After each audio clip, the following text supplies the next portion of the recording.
जय माता दी दोस्तों, कैसे हैं आप सब। चलिए शुरू करते हैं आज की कहानी। प्रिया अपना सारा काम निपटाकर अपने कमरे में आराम कर रही थी कि इतने में बाहर से डोरबेल बजने की आवाज़ आई। आवाज़ सुनते ही प्रिया बड़बड़ाती हुई दरवाज़ा खोलने गई, लेकिन दरवाजे पर शायद कोई बेसब्री इंसान खड़ा था। उसे बिल्कुल भी सब्र नहीं था, इसलिए शायद डोरबेल पर उंगली रखकर हटाना भूल गया था। जैसे ही प्रिया ने दरवाज़ा खोला तो सामने अपनी ननद रीना को देखकर उसका मूड ऑफ हो गया। कहाँ तो सोचा था सारा दिन घर पर आराम करेगी, पर अब तो हो गया आराम। हालांकि ऐसा कभी नहीं था कि वो ननद के आने पर खुश हुई हो या उसके लिए आगे से बढ़कर काम किया हो। नमस्ते। ननद को बस नमस्ते किया और हॉल में बिठाकर अपने कमरे में चली गई। वहां जाकर अपने पति अंकित को कहा, चलो बाहर, तुम्हारे कर्जदार आ गए हैं, जाओ जाकर उन्हें हैंडल करो। उसकी बात सुनकर अंकित हैरानी से बोला, कर्जदार? कैसे कर्जदार हैं?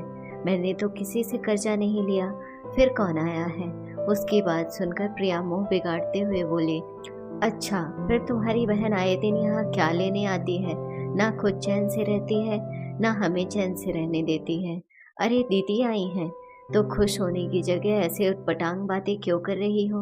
अंकित खुश होते हुए बोला, दीदी तुम्हारी है, मेरी नहीं। और वैसे भी इन्हें मेरा संडे बर्बाद करके पता नहीं क्या मिलता है। अभी आप बैठे क्या हो? जाओ उनके पास, मैं थोड़ी देर आराम करना चाहती हूँ।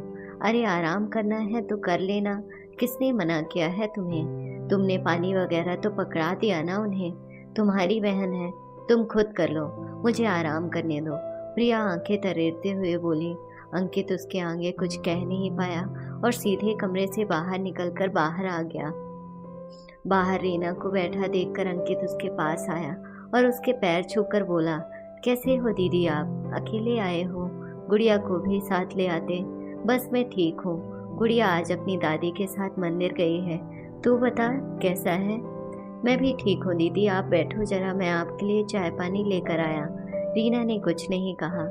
जानती थी कि उसका आना प्रिया को पसंद नहीं था, पर भाई के प्यार का मोह था, उस मोह में बंधी हुई थी, इसलिए हर महीने एक बार जरूर उससे मिलने आ जाती थी।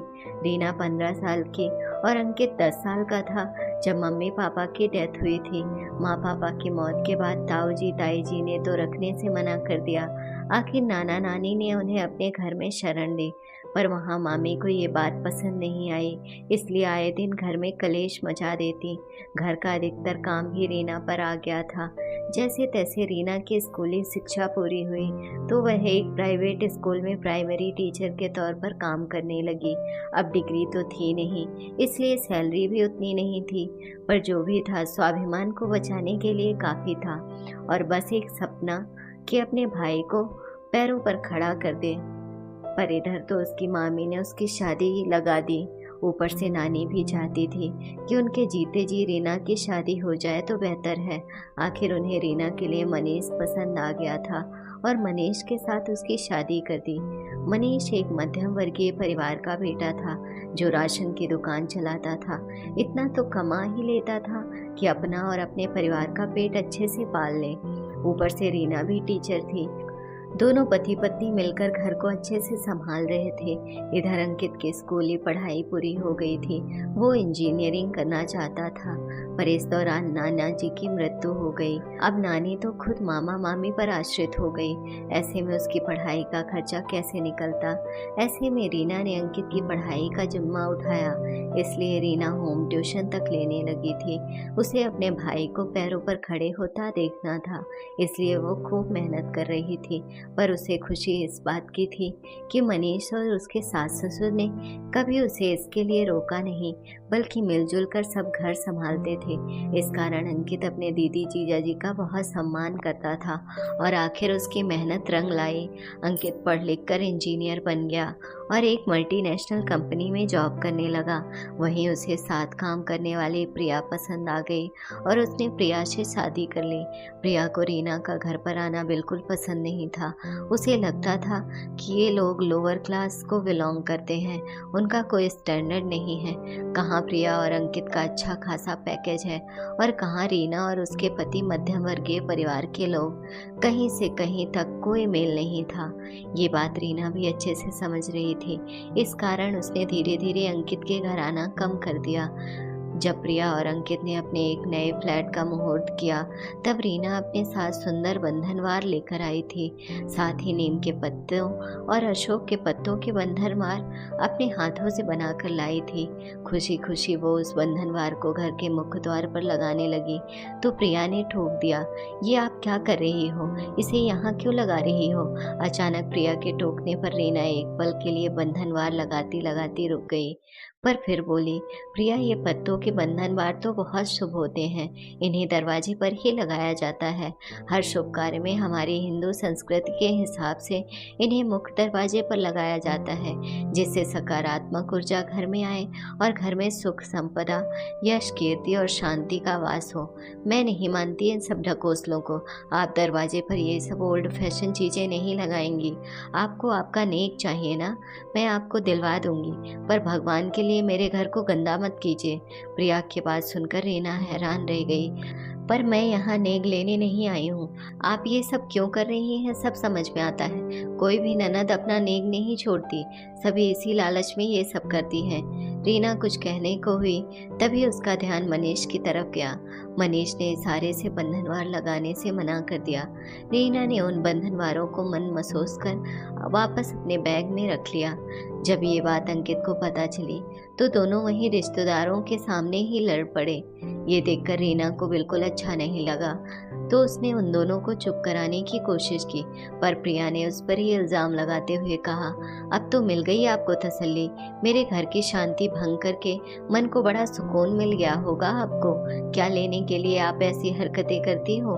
बेवजह मेरा जीना दुश्वार कर रखा है। इतना सब कुछ हंगामा हो जाने के बाद मनीष जी रीना को लेकर घर आ गया।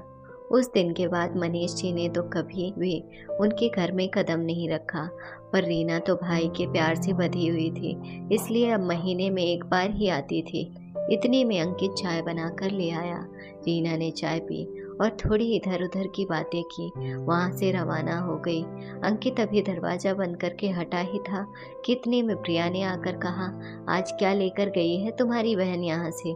दे दिए उसे पैसे? तुम्हारी सोच कितनी खराब है प्रिया। तुम्हें ये क्यों लगता है कि दीदी मुझसे लेने ही आती हैं, जबकि वो मेरे हाथ से तो 100 रुपये भी नहीं लेती। अरे जिसने हमेशा मुझे दिया हो वो मुझसे क्या लेकर जाएगी? उसकी बात सुनकर प्रिया मुंह बनाते हुए बोली, अगर तुम्हारा बहन पुराण हो गया हो तो जरा मुझे भी शॉपिंग करवा दो। अगले हफ्ते मेरे भतीजे नोनू का मुंडन समारोह है, उसके लिए महंगे गिफ्ट तो लेकर जाऊंगी। अंकित ने ज़्यादा कुछ जवाब नहीं दिया और दोनों शॉपिंग के लिए कुछ देर बाद रवाना हो गए। प्रिया अपने भतीजे के लिए सुंदर सुंदर गिफ्ट लेकर आ गई। अगले हफ्ते वो अपने भतीजे के मुंडन समारोह में अपने महंगे गिफ्ट के साथ पहुंची। मुंडन से पहले यज्ञ पूजन का आयोजन किया गया था। प्रिया के मायके के रीति रिवाज के मुताबिक मुंडन में नोनू को अपनी बुआ की लाई हुई ड्रेस पहननी थी। प्रिया नोनू के लिए बहुत सुंदर ड्रेस लेकर आई थी, लेकिन ये क्या, उसकी भाभी ने अपने मायके से आई हुई ड्रेस अपने बेटे को पहना दी। ये देखकर प्रिया ने कहा, भाभी मुंडन से पहले पूजन में भतीजा तो बुआ की लाई हुई ड्रेस पहनकर ही बैठता है, फिर आपने अपने मायके वाले की ड्रेस क्यों पहना दी? ये सुनकर उसकी भाभी ने कहा, अरे प्रिया तुम क्यों नाराज हो रही हो? मेरी मम्मी कितनी सुंदर ड्रेस लेकर आई थी, मुझे बहुत अच्छी लगी, इसलिए मैंने नोनू को वो ड्रेस पहना दी। पर भाभी रिवाज के मुताबिक तो नोनू को मेरी लाई हुई ड्रेस पहननी थी, मैं भी तो उसके लिए कितनी सुंदर ड्रेस खरीद कर लाई हूँ। प्रिया क्यों बात का बतंगड़ बना रही हो? माना कि तुम भी ड्रेस लेकर आई हो, लेकिन मुझे तो मेरी मम्मी की लाई हुई ड्रेस ही पसंद आई है, और रही बात तुम्हारे नेक की तो वो मैं तुम्हें दिलवा दूंगी। भाभी की बात सुनकर प्रिया हैरान रह गई और थोड़ी गुस्से में बोली, मैं ये सब कोई नेक के लिए नहीं कर रही हूँ। ओह कम ऑन प्रिया, जहाँ तक मुझे पता है, नंदे ये सब नेग लेने के लिए ही करती हैं और हमेशा अपने मायके कुछ ना कुछ लेने ही आती हैं। उस दिन तुमने ही तो अपनी ननद से कहा था, जब वो तुम्हारे फ्लैट के इनॉग्रेशन में आई थी।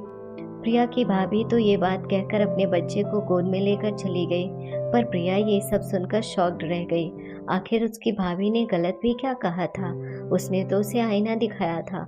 उस दिन उसकी ननद जिस जगह खड़ी थी, आज वो भी उसी जगह पर खड़ी थी। सच है, कर्म लौट कर आते हैं।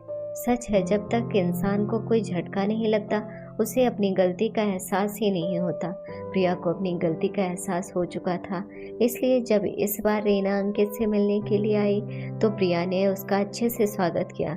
ये देखकर रीना के साथ साथ अंकित भी हैरान था, क्योंकि अंकित को तो नहीं पता कि प्रिया के मायके में क्या हुआ था, लेकिन दोनों भाई बहन खुश थे। आखिर आज बहन का मायका आबाद जो हो गया था। अगर आपको स्टोरी अच्छी लगी हो तो अपने दोस्तों के साथ भी शेयर कीजिए और कमेंट में ज़रूर बताइए कि कैसी लगी ये कहानी। और हाँ, चैनल को सब्सक्राइब करना ना भूलें। धन्यवाद।